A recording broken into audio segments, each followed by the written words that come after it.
এই যে আমরা ভাঙ্গাচুরা নামাজ পড়ি, রোজা রাখি, যাকাত দেই, এটা দিয়ে জান্নাতে যাওয়া যাবে? সেপাঙের ভাইয়েরা, বাঁচতে যদি চান আজকে ফর্মুলা শিখাই দেই। আল্লাহর কাছে আমরা কোনোদিন আমাদের আমল নিয়ে বড়াই করব না, আমরা শুধু তার দয়া চাই।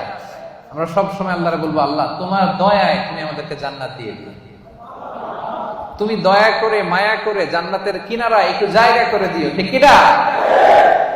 এজন্য খবরদার, আমলের বড়াই করা যাবে না। বনি ইসরাইলের একজন বড় আবেদ, সারা রাত তাহাজ্জুদ করত, সারাদিন জিকির করত, সব সময় আল্লাহর ইবাদত করত। কিয়ামতের দিন রব্বুল আলামিন তারে ডেকে বলবেন, উদখুলিল জান্নাতা বিরহমাতি, যাও আমার রহমতে, আমার দয়ায় জান্নাতে ঢুকো। কিন্তু উনি আলহামদুলিল্লাহ পড়ে নাই, উনি বলে বালবি আমালি, আল্লাহ আমি আমার আমল দিয়ে যাব। আল্লাহ বলতেছে উদখুলিল জান্নাতা বিরহমাতি, জান্নাতে ঢুকো আমার রহমতে। সে বলে আপনার রহমতে যাওয়া লাগবে কেন, আমি সেজদা তো কম দেই নাই। মনোযোগ আছে আপনাদের? বনি ইসরাইলের আবেদ ভাবে, আমি জিকির তো কম করি নাই, সেজদা তো কম করি নাই, ইবাদত তো কম করি নাই, তো আল্লাহর রহমতে, আল্লাহর দয়া নিয়ে কেন জান্নাতে যাওয়া লাগবে? সে আল্লাহর সাথে তর্ক শুরু করে দিল। সে বলল বালবি আমালি, আমি আমার আমল দিয়ে যেতে চাই।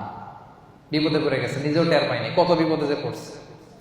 সে বলে বালবি আমালি, আমি আমার আমল দিয়ে জান্নাতে যেতে চাই। আল্লাহ বলে তাই নাকি, আমল দিয়ে জান্নাতে যাবা? এত আমল করে ফেলছো তুমি, ঠিক আছে, লেটস মেক এ ক্যালকুলেশন, আসো একটা ক্যালকুলেশন করি।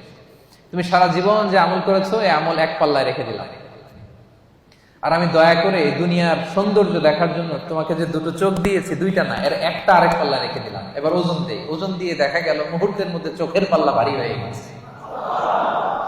এবার আল্লাহ বলে হিসাব বলে, তুই এখন জাহান্নামে যাবি। কই যাবি? তুই তো ক্যালকুলেশনের পাগল। আর ক্যালকুলেশন করছে কার সাথে? সব রাজার বড় রাজা, মহারাজা, ঠিক কিনা? মহারাজার সাথে ক্যালকুলেশন চলে না।